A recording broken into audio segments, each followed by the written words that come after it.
Bueno, buenas tardes, mi nombre es Juan Manuel Zuna, soy médico del Servicio de Cirugía Cardiovascular Pediátrica. La charla que voy a presentar es sobre cirugía cardíaca mínimamente invasiva en pediatría.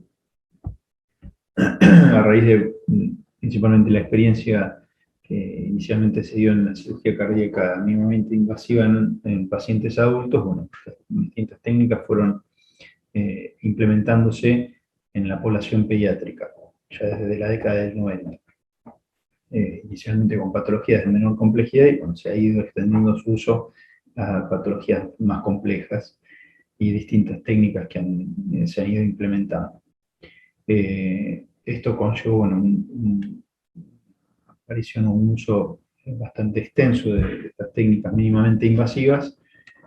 Obviamente tuvo la aparición de planteos en cuanto a la utilidad de estas técnicas y beneficiaba en lo referente a lo que se planteaba como beneficio inicial de disminución de la transfusión de hemoderivados, menor dolor postoperatorio, menor estancia postquirúrgica. También algunas voces se alzaron en cuanto a que, bueno, planteando algunas complejidades con respecto a la cirugía en cuanto al campo quirúrgico que es más limitado o tiempos prolongados o más prolongados de clampeo o circulación extracorpórea, eh, el uso de las canulaciones periféricas para lograr con el paciente MUMA en pacientes pediátricos con un potencial riesgo de complicaciones vasculares o alteraciones en el desarrollo del miembro, las técnicas de tracotomías anterolaterales con deformidad de la pared torácica y demás. Pero todo esto de a poco se fue corrigiendo, se fue mejorando, y todas estas potenciales complicaciones han ido disminuyendo y se han ido implementando distintas técnicas de canulación periférica con cánulas más pequeñas o el uso de vacuum para reducir el tamaño de esas cánulas, distintas técnicas que se han descrito en cómo realizar el abordaje o alejarse del tejido mamario para evitar la deformidad de esa glándula mamaria que está en desarrollo en pacientes pediátricos, y demás que han ido de a poco revitalizando el uso de la cirugía cardíaca mínimamente invasiva en pediatría, y ya es un hecho actualmente que bueno, cada vez se va implementando en mayor número. Las distintas técnicas, hay descritas infinidad de abordajes, técnicas, variantes de cada una de ellas. Nosotros hemos resaltado un poco las que hemos utilizado en nuestros pacientes sobre las que tenemos mayor experiencia. Esto van a ser algunas pequeñas comentarios con respecto a trabajos publicados por otros grupos inicialmente, y después vamos a presentar la experiencia nuestra. Pero bueno, esto que charlábamos antes, este grupo, por ejemplo, describía cómo realizar el abordaje, cómo hacer la disección o qué plano utilizar para disminuir la alteración del tejido mamario, de la caja torácica y mejorar la evolución a largo plazo de esos pacientes. Eh, con respecto a, por ejemplo, otro tipo de toracotomía, este grupo chino también es un trabajo antiguo, pero bueno, un N importante de pacientes, también describiendo esto del flap del tejido mamario y músculo pectoral. Este trabajo, bueno, presentaba, como les decía, es un trabajo viejo, y la estadía postquirúrgica seguía siendo bastante extensa para una cirugía de una cardiopatía simple, relativamente simple, como las comunicaciones interauriculares, pero bueno, también incluyeron otro tipo de patologías como comunicaciones interventriculares, canales parciales y demás. Entonces, difícil comparar las distintas patologías, el resultado en cuanto a la estadía postquirúrgica. Con un seguimiento de hasta 3 años en 320 pacientes que no presentaban alteraciones en el desarrollo mamario ni pectoral. Esta es una experiencia presentada por el grupo de Boston en el año 2000, con un abordaje de una mini esternotomía o por vía transifoidea con un separador external traccionando desde arriba, desde el campo, y lograron realizar las intervenciones con canulación central, que era uno de los en ese momento que más cuidado hacía con respecto a las alteraciones propias o secundarias de la canulación periférica, pero bueno, se utilizaban cánulas grandes en ese momento. Este grupo utilizó canulación central, cardioplegía, o sea, una cirugía en aspectos técnicos bastante estándar, similar a la esternotomía completa, con adecuados resultados. Esto fue una de las primeras técnicas que empezamos a desarrollar o a implementar en el hospital. Después, un grupo italiano que tienen bastante experiencia también mínimamente invasiva y ya de varios años, con un abordaje posterior, ya utilizando canulación periférica, pero es un trabajo un poco más actual, con cánulas más pequeñas, como mencionábamos, para disminuir el riesgo de daño vascular. Los tiempos de a poco se van disminuyendo, tanto los tiempos de bomba y clampeo, acercándose a los tiempos habituales cuando hay una exposición, una esternotomía completa. No tuvieron necesidad de canular central, tuvieron un buen flujo de bomba con la canulación periférica. Otro grupo chino también con una variante de la toracotomía por vía infraaxilar, pero vertical. Luego realizando el abordaje intercostal de manera con el recorrido del espacio intercostal. Nuevamente, baja aún más los tiempos de bomba y de clampeo con una menor estadía hospitalaria. Nuevamente, estos pacientes también utilizaban canulación central.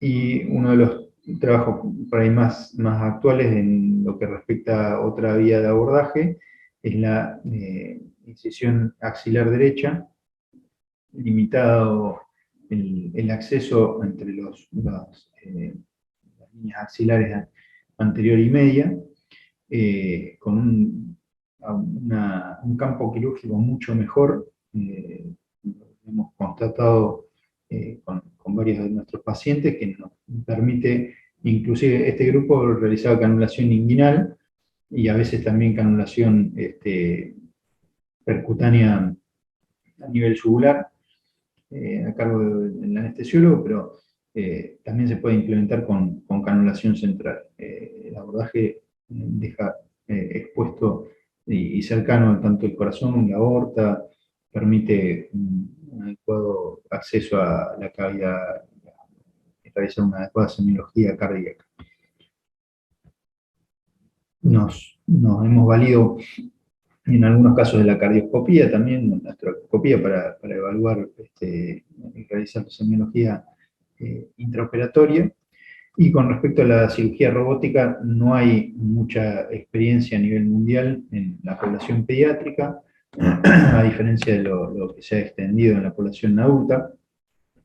Pero bueno, se van planteando algunos aspectos interesantes, como hacer planificación quirúrgica de estos pacientes, debido a que varía tanto la caja torácica y la posición del corazón y los vasos en la población pediátrica. Realizar un planeamiento prequirúrgico con tomografía, con resonancia, una reconstrucción 3D para tener optimizado el acceso de los puntos endoscópicos para el robot. Pero por ahora no ha habido un gran desarrollo de este tipo de cirugía en la población pediátrica. Esta es una de las experiencias más extensas que encontramos en la revisión bibliográfica del Grupo de Italia. 23 años desde la implementación de las primeras cirugías mínimamente invasivas, más de 1000 pacientes. predominantemente el cuadro, el diagnóstico de comunicaciones interauriculares, pero un porcentaje importante también de comunicaciones interventriculares. Fueron también evolucionando y variando sus abordajes,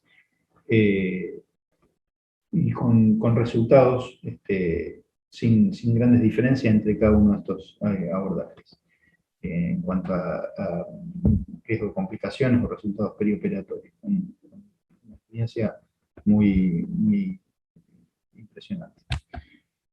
El grupo, un grupo de España también han presentado algunas recomendaciones para cómo implementar un programa de cirugía mínimamente invasiva en pediatría, en base a la experiencia que han tenido, cómo fueron eh, variando los cirujanos y tomando las recomendaciones o las experiencias que iba recogiendo cada uno de ellos, rotaciones, cómo iban estableciendo el equipo, pero básicamente entre todo lo que concluyen es de variar o hacer la elección de la técnica en función del el género del paciente, el diagnóstico, el peso, características antropométricas, y demás para optimizar el abordaje. En lo que respecta a nuestra experiencia, en los últimos 6 años, con una edad promedio de 2 años, intervenimos a 21 pacientes, el peso promedio fue de 12,6 kilos, el diagnóstico mayormente fue de comunicación intraauricular y 3 comunicaciones, 3 anomalías parciales del recto venoso. Los cierres los realizamos tanto tipo directo como cierre con parche y la tunelización en las anomalías. No hubo necesidad de conversión a incisión tradicional. Realizamos con canulación central en todos los casos y habitualmente en algunos pacientes la cánula de vena cava inferior no ingresa a través de la incisión principal, sino a través del orificio donde va a ir el drenaje posteriormente. El equipo de anestesia del hospital realiza analgesia multimodal con bloqueos regionales para vertebrales o cerrato anterior o erector de la espina en los pacientes que van a hacer estudios en el quirófano. Cuando es una toracotomía a nivel, se realiza de manera unilateral, y cuando va a ser con esternotomías o mini esternotomías de manera bilateral. Y eso permite disminuir el requerimiento inotrópico de analgésicos, los rescates que van a requerir, permite una actuación más temprana, pero bueno, hace difícil valorar, porque esto lo realizan tanto con pacientes en las técnicas mínimamente invasivas como con las esternotomías de cirugías que van a ser estudiadas en el quirófano. Entonces es difícil valorar el menor dolor postoperatorio, que ya de por sí es difícil evaluarlo en la población pediátrica, comparativamente entre mínimamente invasiva y con esternotomía completa. Pero bueno, en todos los pacientes se estudiaron en quirófano con la técnica mínimamente invasiva, no tuvieron requerimientos inotrópicos, en todos los casos en la alta la terapia en el segundo día. Se suspenden los analgésicos orales también a las 72 horas, sin defectos residuales, sin derrames, sin infección de la herida. Estas son algunas fotos intraoperatorias en el abordaje de la mini esternotomía o por vía transifolia, con los distintos pasos de la cirugía y el resultado final. Esta es para la toracotomía o la vía axilar, en la cual también se observa la pequeña incisión limitada. Acá bien videito no está corriendo de una cardioscopía y la semiología intraoperatoria. Este es el resultado final, tanto de las técnicas, las distintas técnicas de abordaje, con resultado desde el punto de vista estético más que satisfactorio. Con conclusiones, cirugía cardíaca mínimamente invasiva en pediatría para patologías de baja complejidad es factible, es reproducible y presenta beneficios que van más allá de lo estético. La elección de la vía de abordaje en función de la patología, el género, la edad y el peso permite el tratamiento optimizado al paciente. La toracoscopía y cardioscopía ayuda a ampliar el campo visual del procedimiento. La variabilidad en la antropometría de los pacientes pediátricos es aún una limitante para el empleo extendido de técnicas de cirugía robótica, y los resultados que hemos tenido en el hospital italiano en cirugía mínimamente invasiva en pediatría nos estimulan a continuar implementando estas técnicas. Muchas gracias.